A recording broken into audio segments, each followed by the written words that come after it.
அக்காடா சீட்டு கொடுத்துருக்காங்க சீமா. டேய் டேய், இதுக்காவது உனக்கு ஓட்டு போடுறேன்டா, இதுக்காவது உனக்கு போடுறேன்டா, உனக்கு போடுறேன்டா. சாதி என்ன இளவு எந்த கர்மாந்தத்தையும் என் மக்கள் பார்க்க மாட்டான். சும்மா ஓட்டு ஏதாவது பிக்காளிய மாதிரி பேசிட்டான். அவன் அந்த சாதி இந்த சாதி நொந்த சாதி வெந்த சாதி. ஒருத்தனுக்கு இத்தனை சாதியாடா? நாங்கெல்லாம் என்ன அழுகுறீங்களோ? ரொம்ப நாளா என்னைய சாதி கண்டுபிடிக்க பலவே பெரும்பராட்டம் போறாங்க. இப்படி தோல் மேல மாயாண்டி குடும்பம் சார், மாயாண்டி குடும்பம் சார், நாங்கெல்லாம் உங்காலு சார். இந்திய தேசியம் பேசினாங்க, திராவிடம் பேசினாங்க, முற்போக்கு சமூக நீதி சமகால நீதி ஒன்றும் கிடையாது. ஒருத்தன் சீட்டு கொடுக்கல. கவுண்டம்பாளையத்தில் முதல்ல 16 ஒரு நாவிதர் தம்பி ஒரு முடிதிருத்துற குளத்தில் நிறுத்தினேன். ரொம்ப தயங்கினார் அவரு. ஏண்டான்னு கேட்டேன். நம்ம ஒரு 2-3 வீடு தானே இருப்போம், நமக்கு யாரு நம்ம ஓட்டு போடுவோம். போட்டா போட்டும் போடலைன்னா போட்டோம். ஜாதி பார்த்து நம்ம ஓட்டு போட வேணாம். நம்ம சொல்ற கருத்து நம்மளோட மொழி இனம் பார்த்து போட்டா போட்டு போட்டும். ஆனா ஓட்டு போடலைன்னா நீ ஒரு பேரறிவிப்பு செஞ்சிரு, உங்களுக்கு நீங்களே முடிவெட்டிக்கிறீங்கடான்ட்டு போயிடும்.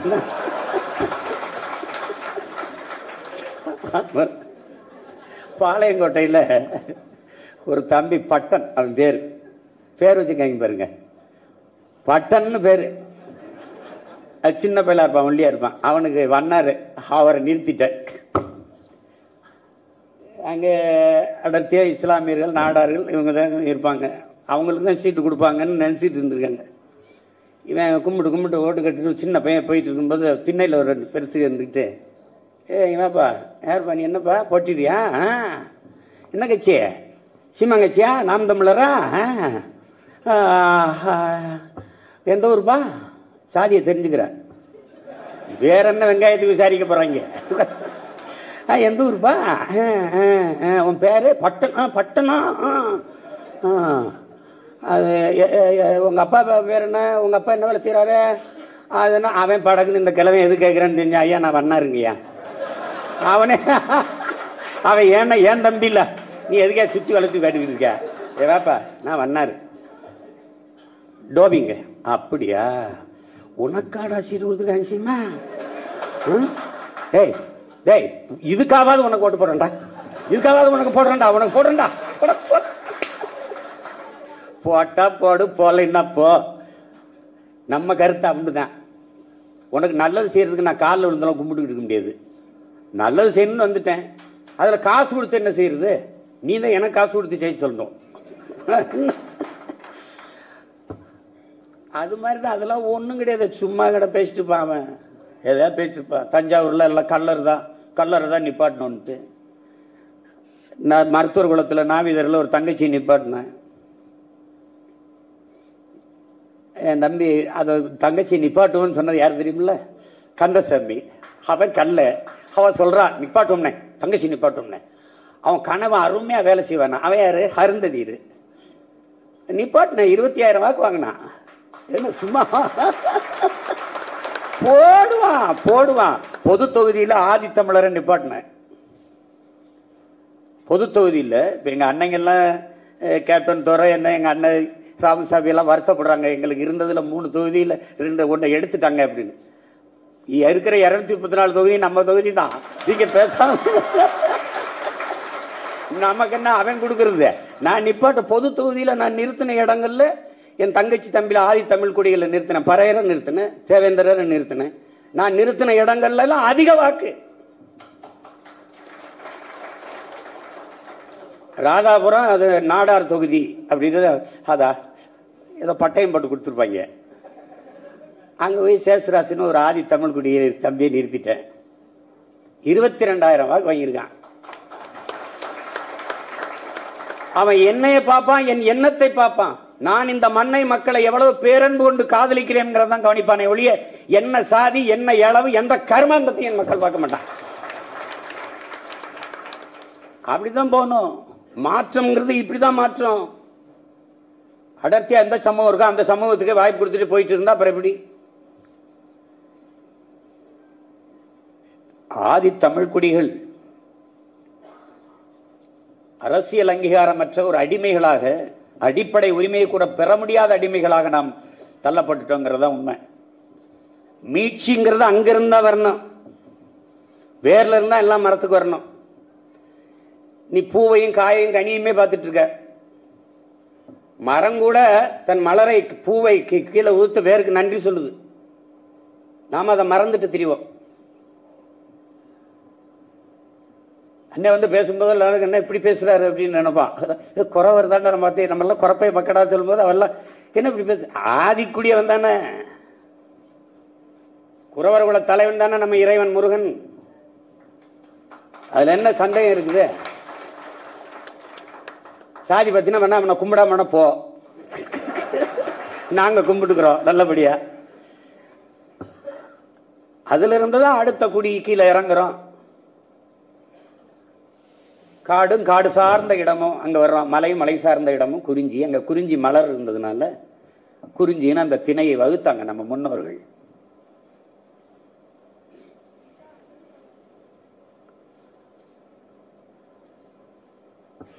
அதுல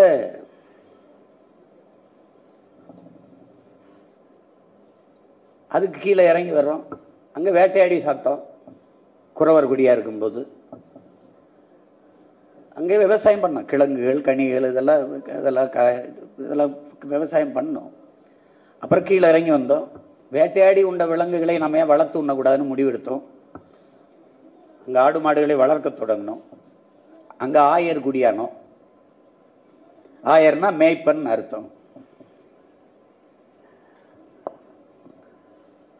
அப்புறம் கோன், குடிப்பேர் வந்து கோன்.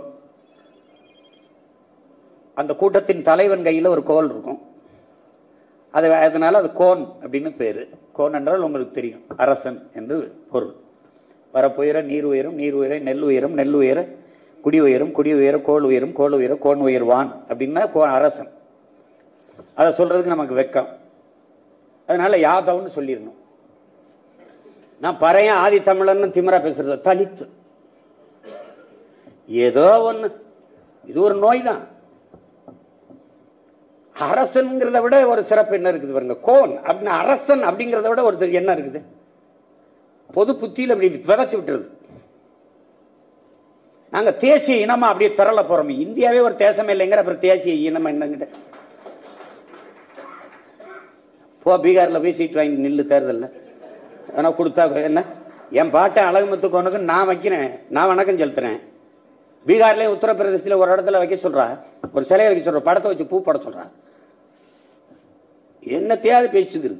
அமெரிக்காவில் ஆடு மேய்க்கிறோம் நான் ஒன்னா, ஆஸ்திரேலியாவில் ஆடு மேய்ச்சிட்டு இருக்கேன், மாடு மேய்ச்சிட்டு இருக்கேன். அவன் நான் ஒன்னா, நான் கோன். அது முல்லைக்கும் குறிஞ்சிக்கும் மருதத்துக்கும் இடையில இருந்ததுனால அந்த நிலம் வந்து மருதத்தின் இந்த முல்லை பூக்கள் சின்ன சின்ன பூக்கள் இருந்ததுனால முல்லை நிலம்னு சொல்லப்படுது இலக்கியத்தில். ஆனா குறிஞ்சி திணையில இருந்த குன்றில் வாழ்ந்ததுனால நம்ம குறவர்கள், அது இன்னும் குன்றிச்சு உச்சரிப்புல, அதில் குறவர்கள் இங்க மருதத்திணைக்கு வர்றோம்.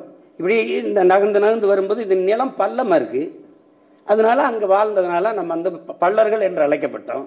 அது குடிப்பெயர் இல்லை, காரண பெயர். ஆனா குடிப்பெயர் வேளாளர்கள். அங்கதான் நம்ம வேளாண்மை செஞ்சோம். வேளாண்மை செய்ததால வேளாண்மை அங்க நிலைத்து வாழ்ந்தோம். அதுலதான் இங்க வழிபாடு, இலக்கியம், கலை, பண்பாடு, அரசாட்சி எல்லாம் அங்கதான் நடந்தது, மருதத்திணையில. இந்த ரெண்டு நிலத்துக்கும் இடையில இருந்த இந்த நிலம் முல்லை நிலம்னால அங்க வாழ்ந்த மக்கள் இடையர்கள் என்று அழைக்கப்பட்டார்கள். ஆனால் அது குடிப்பெயர் அல்ல, காரண பெயர். குடிப்பெயர் ஆயர், கோன். நான் கோனார். என்னுடைய முதல் தாய்க்குடி குறவன், இரண்டாவது தாய்க்குடி கோன். நான் இரண்டாவது, நான் கோனார். இப்ப நீ என்ன நினைப்ப? இப்ப வேட்டையாடுறவன்லாம் வந்து குறவன், சரி விடு. நான் விடுமுறையில் முய வேட்டைக்கு போவேன். இப்ப நான் குறவனா? சரி. இப்ப நான் ஆடு மாடு மேய்ப்பேன். எல்லார் வீட்லயும் ஆயர்கள் தான் மேய்க்கணுமா, கோனார் தான் மேய்க்கணுமா? எல்லார் வீட்லயும் ஆடு மாடு மேய்க்கிறவன்லாம் கோனார். வேளாண்மை செய்யறோம், அங்க வேளாண்மை செய்யற எல்லாரும் வேளாளர் தான்.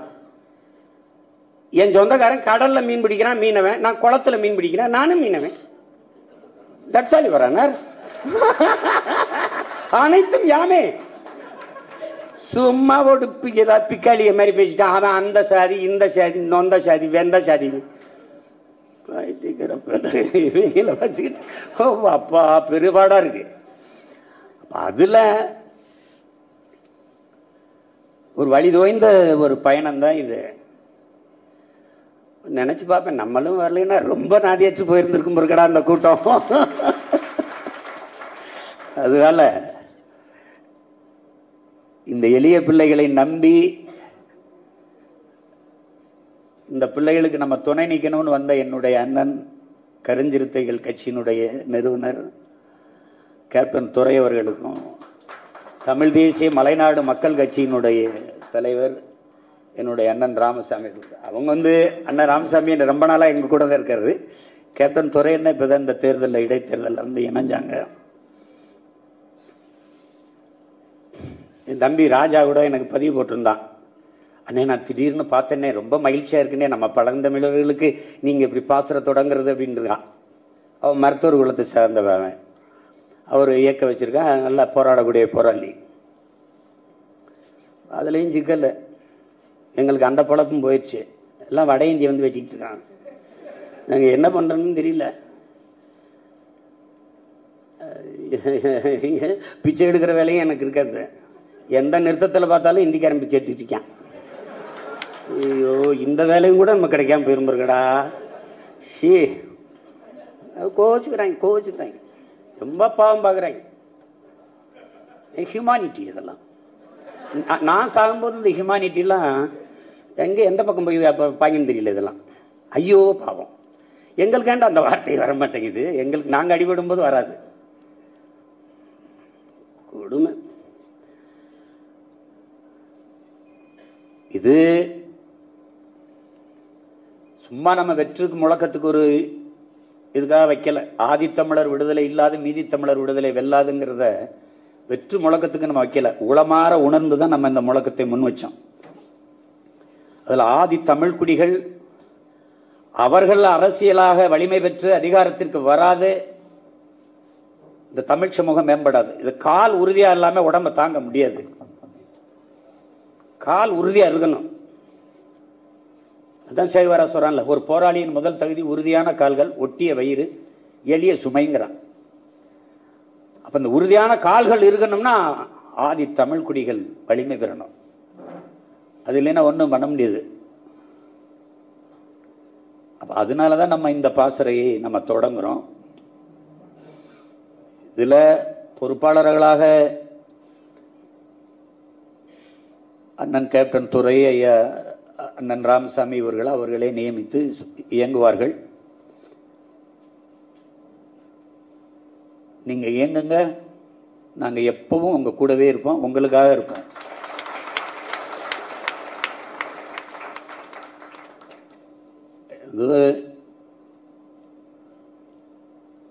நம்ம பேச்சுக்கு இல்லை, இதெல்லாம் நம்ம நிப்பாட்டணும். குறவரை நிப்பாட்டணும், குயவரை நிப்பாட்டணும், வண்ணாரை நிப்பாட்டணும், தேர்தலை நிறுத்தணும். ஒரு மாற்றத்தை விரும்புகிற மக்கள், ஒரு தலைமுறை உருவாகி வரும்போது சாதி மதங்களை தாண்டி மொழி இனத்தை தேடும். அவன் சொல்றான்ல, மின்சாரம் இல்லாத இரவுகளில் மக்கள் மெழுகுவர்த்தியை தேடுவார்கள்னு, அநீதியும் அக்கிரமும் பெருகுகிற காலத்தில் மக்கள் நல்லவர்களை தேடுவார்கள்னு. அப்படி ஒரு நாள் நமது மக்கள் நம்மளை தேடுவார்கள். அதுவரை பொறுமையா இருக்கணும். மாசத்தின் சொல்றான்ல, பொறுமையும் ஒருவித போர் தான். பொறுமையும் ஒருவித போர் தான்.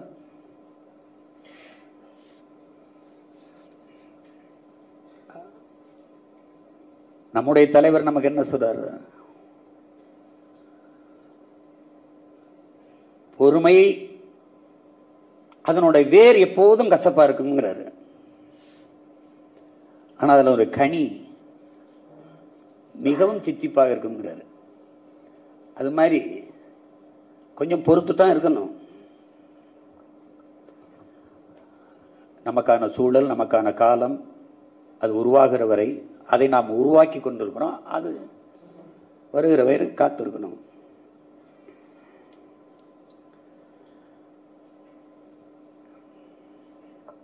இங்கே அரசியல் அமைப்பு கொடுத்தது தான் இந்த 44 இடம். உங்களுக்கு தெரியும், அது 42 இடம் ஆதி தமிழ் குடிகளுக்கு போயிருது. அதில் 2 இடம் தான் ஏற்காடு, இன்னொன்று சேந்தமங்கலம், 2 இடம். நம்ம அதெல்லாம் பார்க்கல. அதெல்லாம் பார்க்கலையே. அரசியல் அமைப்பு கொடுத்ததற்கு நீ என்ன கொடுக்குறாங்கிறதான கேள்வி.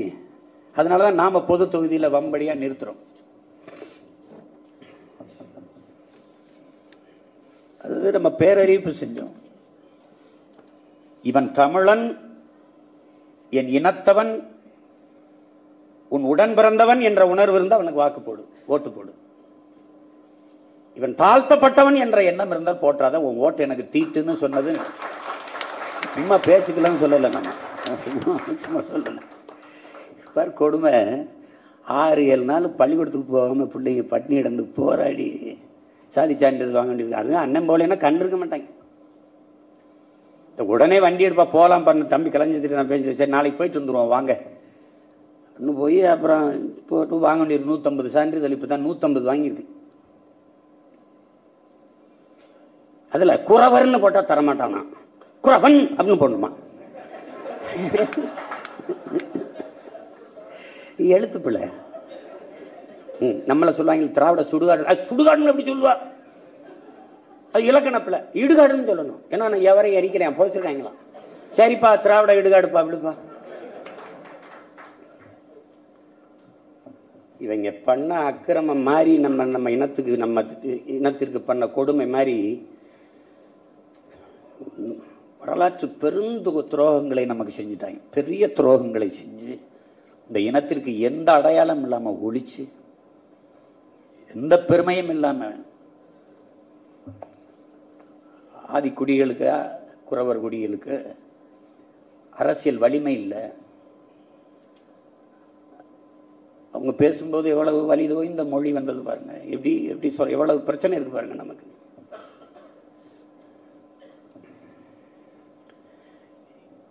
இனி பழந்தமிழர்களுக்கு, பழந்தமிழ் குடியினருக்கு நாம் தமிழர் கட்சி பாதுகாப்பா இருக்கும்.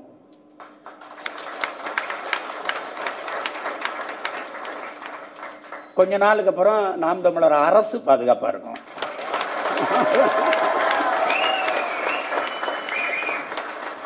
பாதுகாப்பா இருக்காது, பாதுகாக்கும்.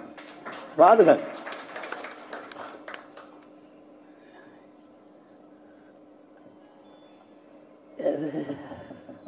ஆர்ப்பாட்டத்தில் பேசும்போது தம்பி சொல்றான்னு, நீ ஏதாவது குற்றச்செயலில் ஈடுபட்டிருக்கிறியா, உன் மேல வழக்கு ஏதாவது இருக்குதா அப்படின்னு கேட்குறாங்க. ஆமா குற்றச்செயலில் ஈடுபட போறேங்கய்யா. என்ன பண்ண போற? உங்களை கொலை பண்ண போறேங்கய்யா. என்ன கொடுமை பாருங்க. போர்க்குணமிக்க இனத்தின் மக்கள். வெள்ளக்காரன் முதல்ல போட்டது கைரேகை சட்டம், குற்ற பரம்பரை சட்டம் முதல்ல போட்டது கல்லருக்கு, குறவருக்கு. அதுக்கப்புறம் தான் மறவருக்கு போடுறான். எவன் வீரியத்தோட போர்க்குணத்தோட நம்மளை எதிர்த்து போரிடுவான்னு அவன் பட்டியல் எடுக்கிறான். அதுல கல்லர், குறவர், மறவர் அதான் முதல்ல போடுறான். கல்லருக்கு போட்டு ரொம்ப நாள் கழிச்சு தான் மறவர் மேல போடுறான். அந்த நேரம் எங்க ஐயா படிச்சுட்டு வந்து வெளிநாட்டு வந்து படிச்சுட்டு வந்து ராமநாதத்தில் போராட ஆரம்பிக்கிறாங்க. நம் தெய்வ திருமகன் ஐயா முத்துராமலிங்க தேவர் அவர்கள். அப்ப இங்க உசிலம்பட்டி பக்கத்துல ஒரு கல்லர், பிரமல கல்லர்கள் போராடிட்டு இருக்காங்க. அப்ப அதுல தலைமையேற்று இருக்கிறவர் சொல்றாரு, முத்துராமலிங்கம் வந்திருக்கான், அவன் படிச்சுட்டு வந்திருக்கான், என் நண்பன், நான் அவனை போய் கூட்டிட்டு வரேன்னு ஐயாவை கூட்டி வந்து ஐயா வந்து தலைமையே இருக்கிறாங்க. தலைமையேற்று போராடும் போது அன்னைக்கு தமிழ்நாட்டில் கைரேகை சட்டத்தை எதிர்த்து போராடிய ஒரு தலைவன் தெய்வ திருமகன் முத்துராமலிங்க தேவர். அவருக்கு துணை நின்ற ஒரே தலைவன் நம்முடைய ஐயா ஜீவானந்தம் மட்டும்தான். இந்த நாட்டில் எவன் அவருக்கு துணை நிக்கல. ஐயா ஜீவானந்தம் மட்டும்தான் அவர் கூட இருந்தது. அன்னைக்கு யாரும் பேசல. கர்ப்பிணி பெண்ணோ கல்யாணமானவோ யாரா இருந்தாலும் போய் கைரேகை பண்ண அங்க அடைச்சு வச்சிருப்பான். கொடுமை பண்ணிட்டான். எவ்வளவு வழி இருந்தா சொல்றாரு பாருங்க. ஐயோ என் மக்களே, நீங்க தினம் போய் காவல் நிலையத்தில் கைரேகை வைக்கிறதுக்கு பதிலா அந்த கட்ட விரலை வெட்டி எரிங்கல என்று பேசிட்டாரு. அதுக்கு பல ஆயிரம் பேர் வெட்டி எரிஞ்சிட்டான் கட்ட விரல.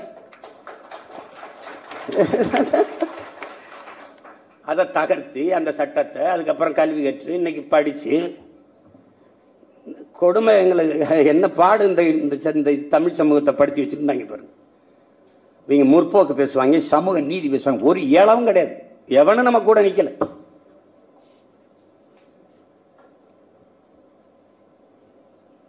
எப்படி அடையாளப்படுத்துவாங்கிறீங்க?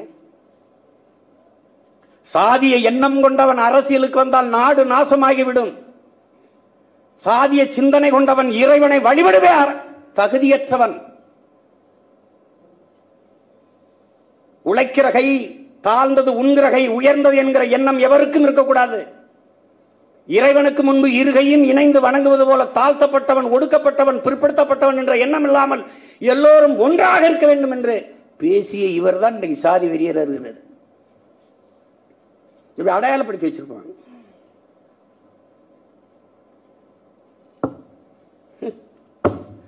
கொடுமை. என்ன பண்ண சொல்ற நீ? கடவுள் வெறி, சமய வெறி, கண்ணல் நிகர் தமிழுக்கு நோய் நோய் நோயே இடை வந்த சாதி எனும் இடர் ஒளிந்தால் ஆள்வது நம் தாய் தாய் தாயேன்னு பாடின புரட்சி பாவலன். சாதி ஒழித்தல் ஒன்று, நல்ல தமிழ் வளர்த்தல் மற்றொன்று. பாதியை நாடு மறந்தால் மற்ற பாதியை துலங்குவதில் பாடிய புரட்சி பாவலன் எங்க இருக்காருன்னு நினைக்கிறேன். இப்போ முதலியார் சங்கத்தில் ஒரு படம் இருக்காரு. இவன் தேடுவான். அதையும் ஐயாவே சொல்றாரு, தெய்வ திருமகனே நம்ம ஐயா பசுமன் முத்துராமலிங்க தேவர் என்ன சொல்றாரு தெரியுமா? நல்லவனை சாதி பயன்படுத்திக்கணும், கெட்டவன் சாதியை பயன்படுத்திக்கிறான். அப்படி இப்ப ராஜராஜ சோழன் இருக்கான்ல, நம்ம பாட்ட இருக்க அந்த அருள்மொழி சோழன், அவனுக்கு 5-6 சாதி இருக்கு தெரியுமில்ல அவனுக்கு.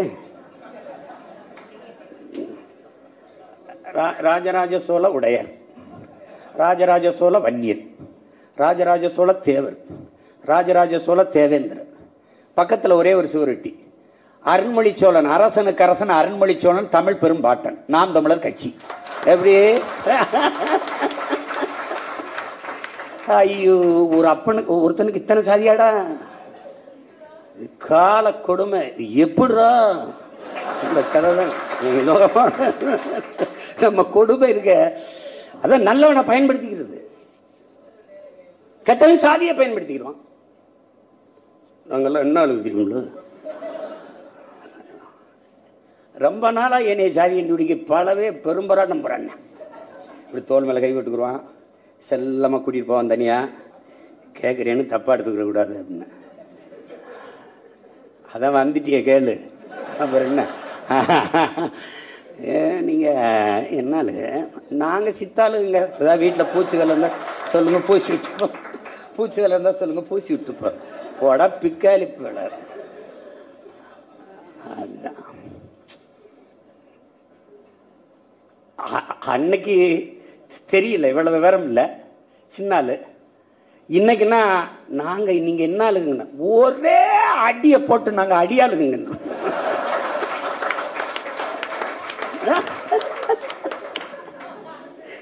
கொடுமை கொடுமை. ஐயோ, இது ஒரு சமூகம், இது ஒரு சமூகம், கேடுகட்ட சமூகம். இதுல நம்ம பிறந்து படுற பாடு இருக்க மடி. அதனால எங்க அன்னைங்க துறை அண்ணனுக்கும் ராமசாமிக்கும் 2 பேருக்கும் சொல்லுவேன், எப்பவும் உங்களுக்கு நாம் தமிழர் பிள்ளைகள் உங்க கூடவே இருப்போம். நம் மக்களுக்கு எந்த சூழ்நிலையும் எந்த பிரச்சனைனாலும் பாதுகாப்பா இருப்போம். நீங்க ஆதி பழங்குடிகள்லாம் எனக்கு ஓட்டு போட்டுருவீங்க, இதை வெல்ல விட்டுருவீங்களா, நான் இந்த வேலையை செய்யல. இது என் பிறவி கடமை, நான் செய்யறேன்.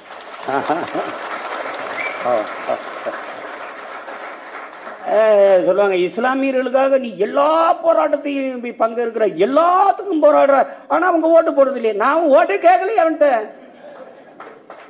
நான் அவனுக்கு ஓட்டுக்கானவனே இல்லையே. அவனுக்கு உறவானவன், உயிரானவன், அவனுக்கு அவன் உணர்வுக்கும் உரிமைக்குமானவன். எனக்கு என்ன, போட்டா போடு, போடலைன்னா போ. போட்டா நீ நல்லா இருப்ப, நான் நல்லா இருப்பேன், நாடு நல்லா இருக்கும். இல்லைன்னா நாசமா போகும். அப்படித்தானே அவனு என்னென்னமோ தான் நம்மளையும் பண்ணி பார்த்தான். இதெல்லாம் வாக்குக்காக நம்ம நிற்க முடியாது, நம் இன மக்களின் வாழ்க்கைக்காக தான் நிற்க முடியும். ஓட்டுக்காக நிற்க முடியாது, நம் மக்களினுடைய உணர்வுக்கும் உரிமைக்காக தான் நிற்கணும். அது வரும், ஒரு புரிதல் வரும், ஒரு தெளிவு வரும். இந்த பிள்ளைகள் உண்மையான பிள்ளைகள், உறுதியாக நின்று போராடுவார்கள். நாட்டுக்கும் மக்களுக்கும் இவர்கள் வந்தால்தான் நல்லது என்ற எண்ணம் என்னைக்கு வருதோ அன்னைக்கு வாக்கு தருவார்கள். அது வரைக்கும் நம்ம அதே போட்டு சிந்திச்சுட்டு இருக்கக்கூடியது. இவங்க மாதிரி ஓட்ட பறிக்கிறாள் நம்ம. ஏதோ ஒரு வாட்ச், ஸ்மார்ட் வாட்ச் கொடுக்குறது, கொலுசு கொடுக்குறது, அப்புறம் இந்த குங்கும சிம்மல் கொடுக்குறது, பட்டுப்புடவை கொடுக்குறது, மூக்குத்தி. இப்போலாம் திருவல்லிக்கணியில் வீடு வீட்டுக்கு பரிசு, இந்த சின்ன சாப்பாட்டு டப்பா இருக்குல்ல, டிஃபன் பாக்ஸு, ஏதோ கொடுத்து அந்த மாதிரி ஹாட் பாக்ஸு வாங்கியிருக்கேன் நம்மளுக்கு. அது ஏங்க இப்போ எதுக்குங்க கொடுக்குறீங்க? சும்மா வச்சுக்கிறீங்க, சும்மா வச்சுக்கிறீங்க, சும்மா வச்சுக்கிறீங்க. அட பாவிகளா, என்ன பண்ணுது?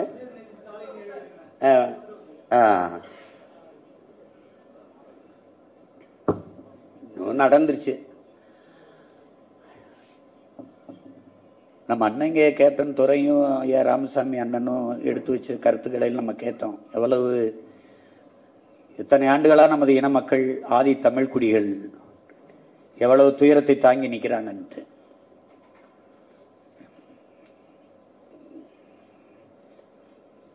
நீங்க அரசியல் இயக்கமா நீங்க ஒரு சின்ன சின்ன இயக்கமா இருந்து இயங்கிருக்கலாம். இப்ப உலகம் முழுமைக்கும் இருக்கிற ஒட்டுமொத்த தமிழ் சமமும் உங்க பின்னாடி நிற்கும். நீங்க எதை பத்தியும் கவலைப்படாது. எப்பவும் பெருமையா சொல்லணும், குறவர்கள் தான் நாங்க, குறவர்கள் தான் தாய்க்குடி, ஆதி தாய்க்குடி. அதில் எம்ஜிஆர் அவர்கள் பார்த்த வேலை தான் இந்த அக்கி பிக்கி வக்காலே, இந்த நரிக்காரன், இந்த குருவிக்காரன் பாசிமணி ஊசி வைக்கணும். அன்னைக்கு நானும் என் மனைவியும் திருநெல்வேலிக்கு ஒரு திருமணத்துக்கு போகிறோம். திருமணத்துக்கு போகும்போது அவளை தெரிஞ்சிருச்சு. அவங்க சொந்தக்காரங்கெல்லாம் படக்குன்னு உள்ள கூட்டிட்டு ஆத்தா தாயே அப்படின்ட்டு போயிட்டாங்க. அவள் அப்படியே நக்களை பார்க்குறா, தாயே வாவா வாவா அப்படி கூட்டிட்டு போயிட்டாங்க. அந்த நேரம் பார்த்து இந்த பாசிமணி வீசிக்கிற பிள்ளையோடையது, மாயாண்டி குடும்பம் சார், மாயாண்டி குடும்பம் சார், நாங்கெல்லாம் உங்காலு சார். என் பொண்டாட்டி படியில ஏறிட்டு கேவலமா, ஏன்னா இனத்தோட சேருதா அப்படிங்கிறா.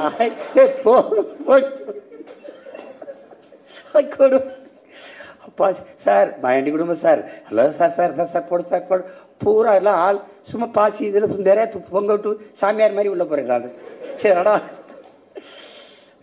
எந்த மக்கள் மேலேயும் நமக்கு வெறுப்பு இல்லை, எல்லாரும் மேலேயும் பெரும்பும் பெரும்பற்றும் தான். ஆனா எங்க குடிய அடையாளத்தை நீங்க அழிக்கக்கூடாது. நாங்க தாய்க்குடி, ஆதிக்குடி, குறவர். அவர்கள் நரிக்காரர்கள் அப்படின்னு அழைக்கலாம். இல்ல அவங்களுடைய பூர்வீகத்தில், அவங்களுடைய மாநிலத்தில் அவங்களுக்கு என்ன பேர் இருந்துச்சோ அந்த பேர்ல, அந்த அடையாளத்துல அவங்கள அலைங்க. அவங்களுக்கு உரிய உரிமையை கொடுங்க, சலுகைகளை கொடுங்க, எது வேணாலும் செய்யுங்க. ஆனா ரெண்டையும் போட்டு நரி குறவர்னு எங்களை, நாங்க என்ன நரி எங்க பிடிக்கிறோம்? எங்களையா நரி குறவராக்குனீங்க நீங்க? அவர் சொல்றாரு பாருங்க, அண்ணன் பழங்குடினாவே ஒரு இழிவா பாக்குறது இருக்குதுல்ல, கொடுமை பாருங்க. எப்படி பறையர்னாவே ரொம்ப தாழ்ந்தவன, டேய் ஆதிப்பாட்டன் சிவனே பறையன் தாண்டா, அது தெரிஞ்சுக்கிட்டு பேசு. வள்ளுவ பறையனார் தான் அவனே பறையன் தானே, அவனோட தான் ஞானி இருக்கான் உலகத்துல. சொல்லு.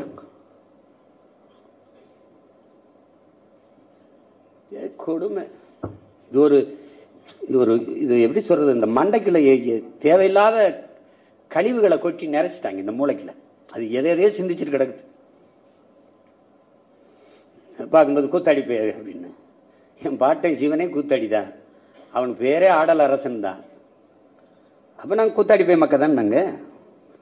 அதுல என்ன இருக்கு? எங்களுக்கு ஒண்ணும் இல்லை. நீ எந்த சொல்லையெல்லாம் எங்களை சிறுமைப்படுத்த எங்கள் மேல வீசுவியோ, அவன் சொல்றான், உண்மையில் வீசப்படுகிற விமர்சன கற்களை எடுத்து வை, உனக்கான கோட்டையை அதில் வச்சு கட்டுறா அப்படிங்கிறான். அதை தான் நாங்க செய்யணும். இப்ப அதான் எங்க தாத்தா ரெட்டமலை சீனிவாசன் சொல்றாரு, எந்த சொல் உன் மீது இழி சொல்லாக சுமத்தப்படுகிறதோ அதை எழுச்சி சொல்லாக மாற்றுடாங்கிறது.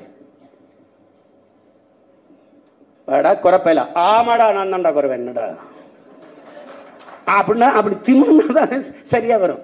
ஐயா நாங்க குறை வருங்க ஐயா. அது உளவியல் நோயாளிகளா நம்மளை மாத்துவாங்க. அதுதான் இங்க பிரச்சனை. ரோஷினி சிவநாடார் பொண்ணு, ஏன் நீங்க ரோஷினி நாடார்னு போட்டிருக்கீங்கிறதுக்கு ஒரு கட்டுரை எழுதியிருக்கா பாரு. நான் ஏன் என் குடி அடையாளத்தை நான் போடுறேன். நாங்கள் என்ன தொழில் செஞ்சோம், நான் எங்கள் பூர்வீகம் எது, நாங்கள் வேறு இது, என்னை தெரிஞ்சுக்கிட்டோம், எல்லாரும் தெரிஞ்சுக்கிட்டோம், எனக்கு அதில் ஒன்றும் இழிவில்லையேன்னு எழுதி வச்சுக்க. அப்படி பெரிய கட்டுரை. இதில் என்ன இழிவு இருக்கு? என்ன எல்லாம் பேசுவான். சீமாவது ஆமாடா, எங்கள் அப்பன் பனையேறி தான்டா என்னை படிக்க வச்சான், பனையேறி தான் எங்கள் அப்பன். என்னப்ப உனக்கு என்ன பிரச்சனை? என்ன பிரச்சனை உனக்கு?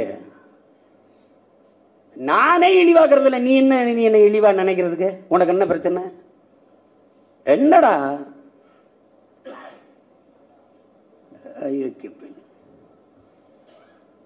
அதனால என்னுடைய அன்பு மக்கள், கரிஞ்சிறுத்தைகளிலிருந்து வந்திருக்கிறீங்க, மலைநாடு மக்கள் கட்சியிலிருந்து வந்திருக்கிறீங்க, பல ஊர்களிலிருந்து வந்திருக்கிறீங்க, இவ்வளவு தூரம் பயணம் பண்ணி. உங்களுக்கு உடன் பிறந்தவன் உங்கள் அண்ணனோ தம்பியோ அல்லது பேரனோ மகனோ உங்க கூட இருக்கிறேங்கிற திமிரு உங்களுக்கு எப்பவும் இருக்கணும். ஆமா, நமக்கு முதல்ல ஒண்ணும் இல்லை. இன்னைக்கு நமக்கு ஒரு படை இருக்கு. ஆனா நம்ம மிகப்பெரிய ஜனநாயக அமைப்பாக கிளர்ந்தலனுங்கிறதுனாலதான் சின்ன சின்ன பிரச்சனைகள் எல்லாம் தவிர்த்துட்டு ஓடிடுறோம். நம்ம சொல்லிதான் வட இந்தியனை தாக்குறாங்கன்றான். நான் சொன்ன வட இந்தியன் தொடர் வண்டியிலே இறங்கியிருக்க முடியாது, அங்கேயே ஏற மாட்டான். என் மீனவனை அடிச்சுன்னா உன் மாணவனை நான் அடிப்பேன் அப்படின்னு சொன்னதுக்கு 3 நாள் இலங்கையில இருந்து ஒருத்தனும் இங்க வானூர்தியில் இறங்கல. உண்மையில இறங்கல. எனக்கிட்ட இந்த நிலமும் அதிகாரமும் சிக்கிச்சு நீ செத்தாயிடான்னு சொன்ன அந்த வசனத்து ஒரு அந்த பேச்சுக்கு எல்லா அதிகாரியும் இங்க வந்துருந்துட்டான். வந்துருவாரோ அப்படின்னு. அது மாதிரி நீ நினைக்கிற. நாங்க அவ்வளவு மாண்பற்ற ஒரு இனக்கூட்டம் கிடையாது. ஆனால் எனக்கு தெரியுது, எனக்கு என்னுடைய அரசியல், என்னுடைய அதிகாரம், என் நிலம் எல்லாம் பறிபோக போகுதுன்னு எனக்கு தெரியும் போது நான் எச்சரிக்கையா இருக்கணும்னு என் மக்களுக்கு உணர்த்துறேன். அவ்வளவுதான். சாதி சான்றிதழ் வாங்க முடியல. ஆனா வர்ற வட இந்திக்காரனுக்கு பூரா எல்லா சான்றிதழ் இருக்குது, எல்லாம் இருக்குது. ஓட்டுரிமை கொடுக்கப்படுது, இது குடும்ப அட்டை கொடுக்கப்படுது. எங்க ஆதி தமிழ் குடிகள் நாங்க பட்டினி இடந்து பிள்ளைகள் பள்ளிக்கூடம் போகாம படிக்க வேண்டிய வயசுல போராட்ட களத்துல வந்து நின்று போராடி அப்புறம் அந்த சாதி சான்றிதழ் வாங்க வேண்டியது இருக்குது. இவ்வளவு பெரிய ஆளே 40 வருஷமா சாதி சான்றிதழ் வாங்க. விடுங்க, தம்பி வந்து கையெழுத்து போட்டு தர்றேன் உங்களுக்கு சான்றிதழ். அது ஒரு கொடுமை தான் நிகழ்ந்துருச்சு நம்ம இனத்துக்கு. என்ன பண்றது? இப்பதான் நமக்கு ஒரு விழிப்புணர்வு வருது, நமக்கு ஒரு வருது. இப்ப நம்ம என்ன பண்ண முடியாது. அதனால இனிவரும் காலங்கள்ல நம்ம மக்களுக்கு எது சரியான அரசியல் எதுன்னு நம்ம கற்பிச்சு கொடுக்கணும். நம்ம வந்து இப்ப குறைந்த எண்ணிக்கை கூட்டமாக மாறிக்கொண்டிருக்கோம். தமிழர்கள் தங்கள் தாய் நிலத்திலேயே குறைந்த எண்ணிக்கை, அதாவது சின்ன கூட்டமா மாறிக்கிட்டு இருக்கோம், மாத்திக்கிட்டு இருக்காங்க.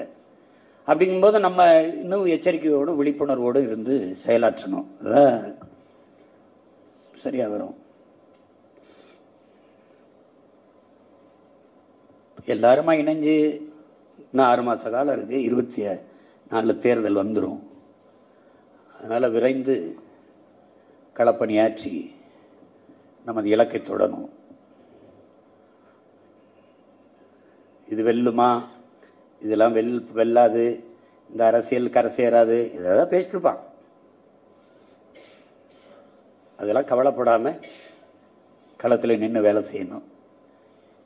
நம்மோடு நம் படைக்கு வலிமை சேர்க்க நம்முடைய அண்ணன்கள் கேப்டன் துரை அவர்களும் ராமசாமி அவர்களும் அவர்களுடைய இயக்கங்களை இணைச்சி நம்மோடு வந்து நிற்கிறாங்க. நம்ம அவர்களோடு இணைந்து களப்பணி ஆற்றணும். அதுல இந்த பழங்குடியினர் பாசறையில் வந்து குறவர் தான் இருக்கணும், குயவர் தான் இருக்கணும் அப்படிலாம் ஒன்றும் கிடையாது. எல்லாரும் இருந்து வேலை செய்யலாம். இது நம்ம கட்சி, நம்மளுடைய பாசறை.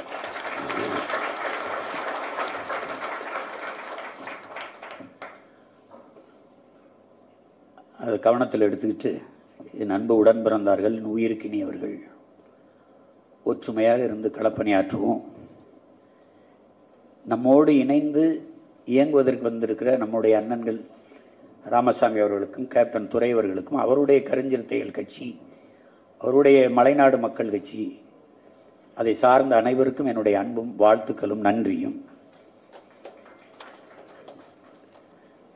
நம்பிக்கையோடு இருங்கள், நாங்கள் உங்களோடு இருக்கிறோம். நன்றி, வணக்கம். நாம் தமிழர்.